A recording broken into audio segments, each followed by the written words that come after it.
Welcome back to the Witchy Web We Weave. I'm Alara. I'm Alex. And today we're continuing our Tarot Tuesday series. Today we're covering the Empress, which we're going to go ahead and put the image up. Now, the Empress is a card that I don't connect with very easily. It is not a card that I actually get often. Actually, in all of the readings that I've ever done for myself, I don't know if I've ever actually gotten the Empress, just because it's not a card that is active in a lot of my life, or I don't know, I just really don't connect with it. So normally if the deck is trying to tell me something in regards to some of the energy that's normally associated with the Empress, I normally get a much different card that helps me get some actual perspective. Because a lot of times when I'm looking at the Empress, I just kind of stare at it. And so I'm going to kind of go through the typical symbology that you see with the normal Rider-Waite Empress. We'll cover some of the different things that we normally see with her card. We'll do our typical pros and cons. And then I'll kind of talk to you about how I view the Empress. And, how kind of my views on the Empress are a little bit different than the normal typical card that you see. So when we're looking with the typical Rider-Waite Empress, when you're looking at this image, you see a woman, often blonde hair, blue eyes, pale skin. She is adorned in a very white, flowery print gown. She is lounging on, I call them fainting couches. Yeah. But I know that there's probably a more proper term for that particular chair. Or like a Shea lounge or something. Something like that. But she's often depicted lounging. She is a figure of luxury and abundance. She's normally associated with some of the finer things in life, along with some of her other more typical symbols. But when you look at the Empress in her gown, when you look really closely, you actually notice that the flowers on her dress are not actually flowers. They're normally pomegranates, which normally in this particular instance, pomegranates are a sign of fertility.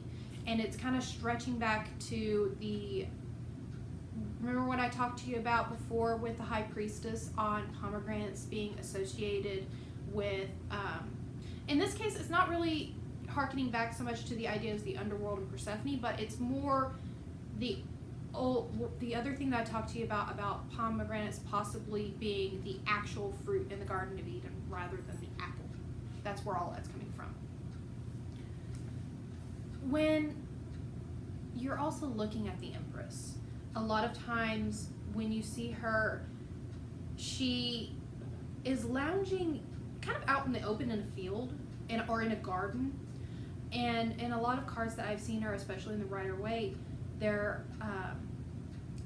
the growth around her is often that of wheat, which wheat is associated with a bunch of different deities, especially a bunch of different goddesses. I mean, Hathor and Demeter are two that easily come to mind in direct relation to wheat.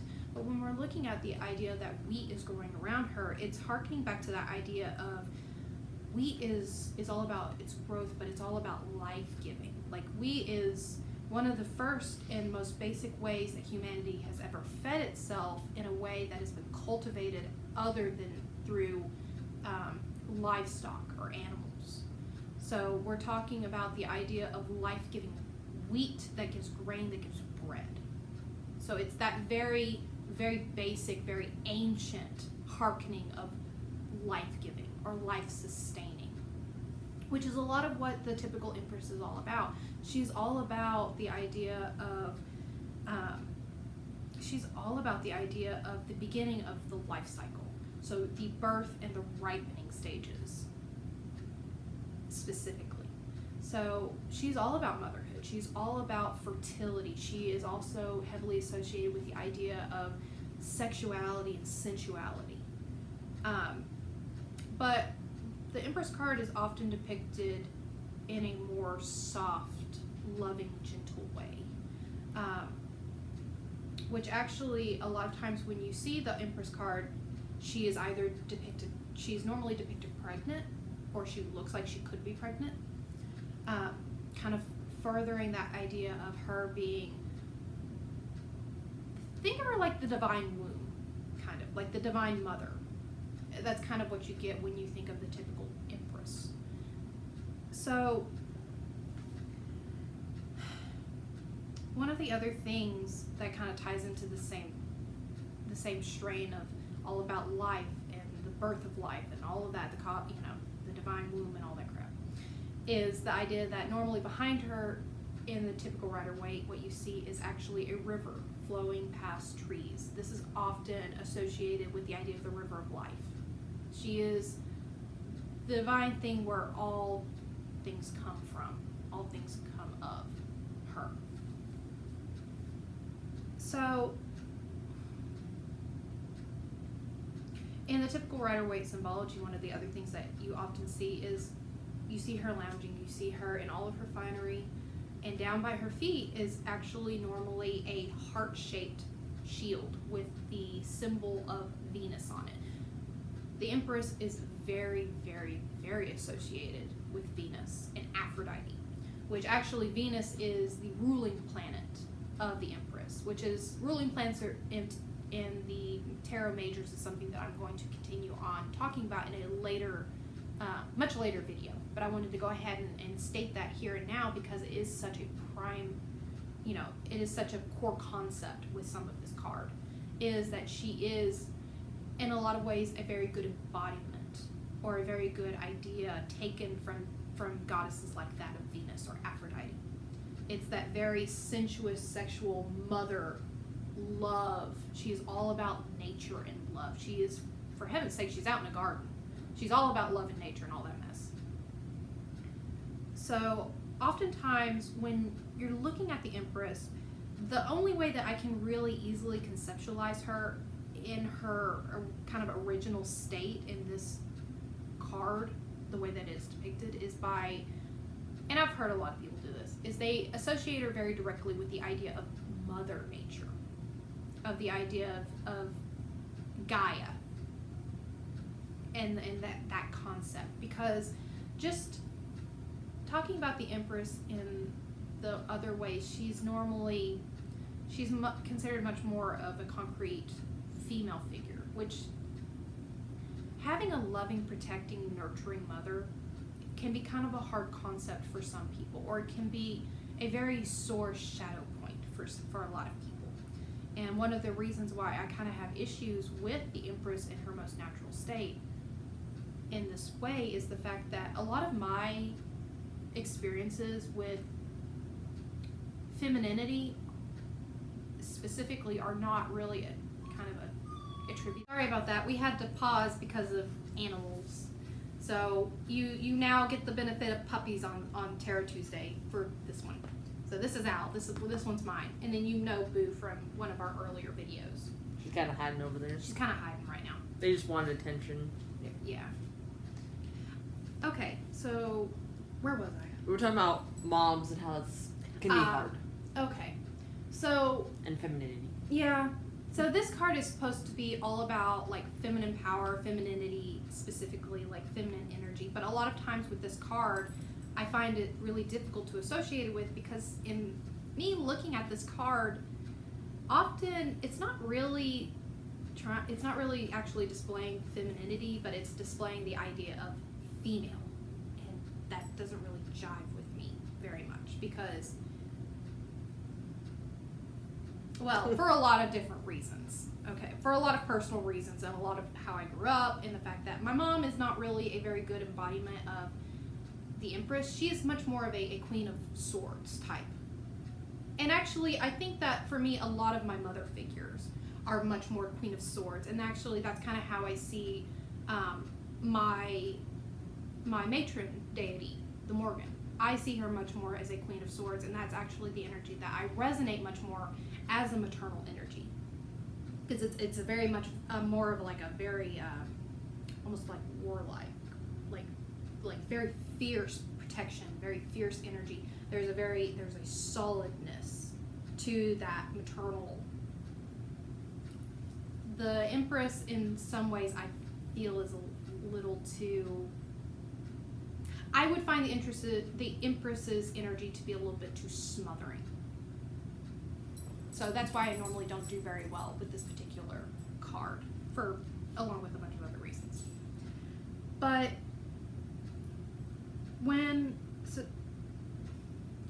so really when I do look at this card, I do have to kind of think of it as a Mother Nature, as a connection to the overall idea of the nature and birthing cycle, like birth, ripening, before it begins the weakening, waning into, you know, the end to death.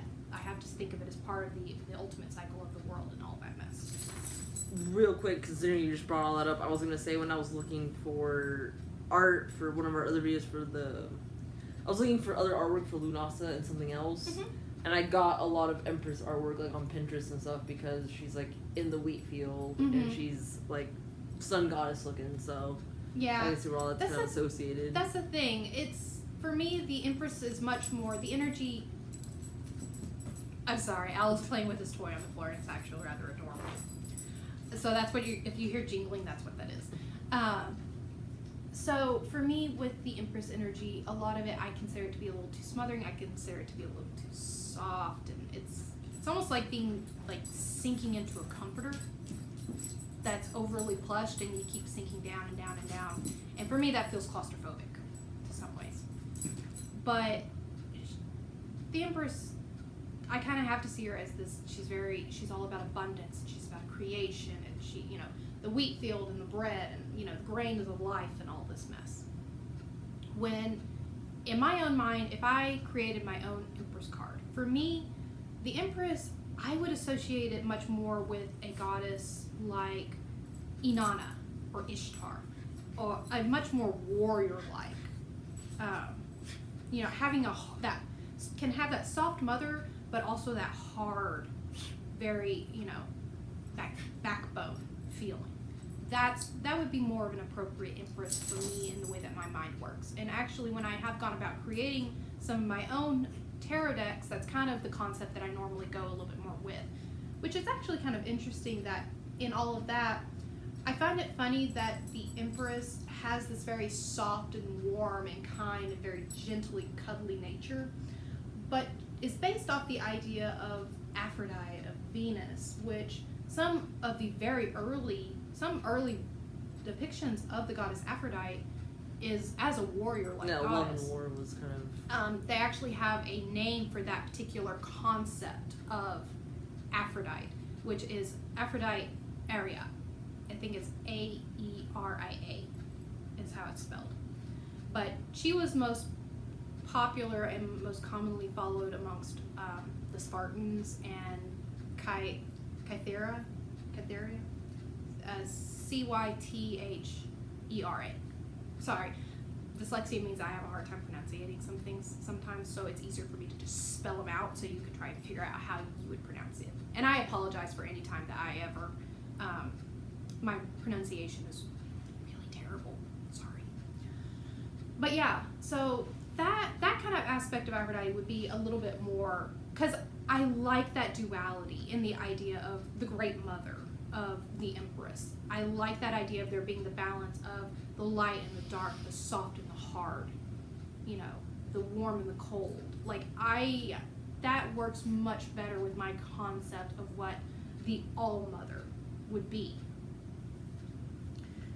Sorry, we're getting off on a tangent, as always. So one of the last associations that often happens with the Empress, and one of the last symbols that I'm going to go into before we start the pros and cons, is whenever you're looking at the Empress card, she is often depicted with a crown of 12 stars on her head. And this was something that I had never really known a lot about the symbology of it until I kind of started reading and thinking and trying to figure out this card. And actually, this kind of took me down a little bit of a rabbit hole, but I was really surprised with the information that I got out of it. Which, the 12 stars in her crown is thought to be an association with the Mother Mary. But it's also the idea of numerology with the number 12. 12 is all about perfection.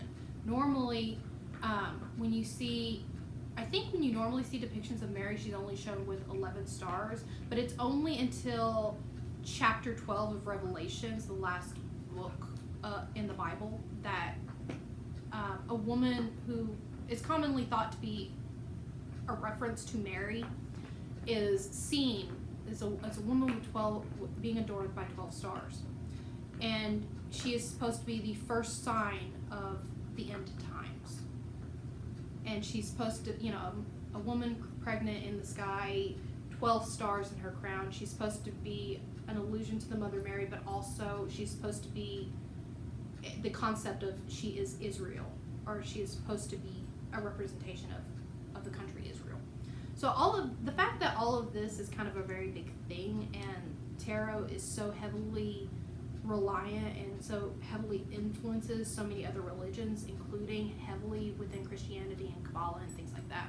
I thought it was very interesting that she was specifically depicted with a 12-star crown, like this woman in the chapter 12 book of Revelations, and all of this, and the fact that this particular figure in that chapter is often referred to or thought of as Mary, because she's supposed to give birth to a child that is whisked away to heaven to be taken care of by God, and she is the woman having to flee from a dragon that wants to consume her and the child, flees to the wilderness that God has prepared for her for safety. So I find it very interesting what I just talked about, in the fact that the literal image of the Empress is this woman that is either thought to be pregnant or just gave birth, lounging in the wilderness in a garden that is often referenced as the Garden of Eden. So I thought all of that was really, really interesting. And like I said, when I was first learning tarot, I had no clue about any of that. So it's really interesting how tarot can kind of lead you down a rabbit hole. The more symbols that you notice and look at within the cards, the deeper and deeper, and there's all of these alternate. I'm sorry, I just thought it was so funny, ironic, I don't know what, but that there's so much Christian symbolism in the tarot, considering living in the South, people that tend to be Christians down here are the most terrified of things like the tarot. So I just find it a little ironic, because I don't know anything about the tarot, so the fact that every time she talks about something, like every card has had some kind of do with the Bible or another religious text, it's just a little Well, that's the thing. crazy. People who are Christian may have their own beliefs about such things, but the Rider Waite series was only made, from a couple of people, and it's based off of their interpretations, their symbology, their idea of what tarot, what each of the cards mean. It's their own representation. Mm-hmm. And they pulled from a bunch of different religions, but I really like that in the fact of tarot, because there are so many different points in different religions and different cultures that just line up, and it's so beautiful. And I like that it pulls in so many different aspects. But yeah, so you not only have that heavy association with Venus and Aphrodite, but you also have, reference to the Garden of Eden. You have the reference to Mother Mary. You have the reference to Demeter and Hathor. You have all of these different references to all of these mother-like figures, and the idea of divine birth, divine creation. Because remember, the magician is also divine creation. But the magician is very much divine creation in the mental sense. He's all about, there was darkness, there was nothing, and then there was light. But in this case, in that metaphor, darkness is an absence of thought or an absence of consciousness, and then light, magician, the light bringer, magician, he is the first spark of consciousness. He is the creation of thought. That's kind of how I look at it. And then the Empress is much more the spark of birth, of life, of actual, kind of that process of it being birthed into the world. So it's actually a much more material, whereas with magician is much more of a concept, of a thought, it's kind of a higher level of creation of existence. All right, so I think I've babbled about all this enough that we can start getting into the pros and cons. When you're actually looking at pulling this card, when you're getting the positive aspects of the card, a lot of this can come into interpretations of literal. It can be talking about luxury or abundance of something. It can be talking about the creation of something, like a creation process or a creative project, things like that. But the Empress can also be talking about the mother aspects in meaning if it's being drawn. So it can talk about someone that has just gotten pregnant, or someone that is a mother, or someone that is wanting to become a mother. I mean, it's very so closely tied into these ideas of motherhood. So it can often depict some form of fertility, which actually, when I get to the cons, it'll also go into the idea of infertility too.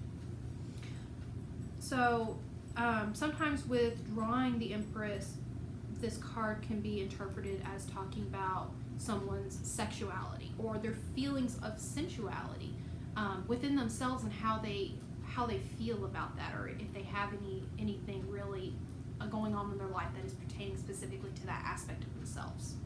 I can also see I see this card come up sometimes with people who are dealing with their own femininity, like they're like when they're exploring their own feminine energy, not necessarily their femaleness, but their feminine energy, because that's kind of something that you can kind of dive down into this card with sometimes. This card can also be a representation of marriage specifically, or a lot of times when I have seen the Empress, this card very heavily can talk about the idea of cultivating something. I think that's kind of the key words with the Empress, is the idea of cultivation, whether it's cultivation of creating something, cultivation of your relationships, of your feminine nature, of all of these, the idea of cultivating. She is all about like feeding it, nurturing it, and bringing it to life, causing it to brighten. So when you're looking at the negatives of the card, if you pull it either in reverse, or if for some reason you're getting a negative vibe from the card, sometimes this card in that aspect can be talking about someone who, or energy that is smothering, or energy that is normally nurturing but is becoming overbearing. Or it can mean an absence of nurturing, or feeling like there's that need or want to be nurtured that is not being found or is not being received in your life. Sometimes it can be much more literal for someone that is having infertility issues, or it can also, in some cases, it can talk about miscarriages or even unwanted pregnancy, or someone who is a mother who doesn't necessarily want to be a mother. This can be a really complicated card, and it can really go into a lot of people's shadow stuff. That's why sometimes this is one of those polarizing cards where either people really like it and they really connect to it, or they hate it and they can't connect to it at all, or it brings out a lot of really stuff that they don't want to deal with, or they don't want to talk about, or they don't want to think about.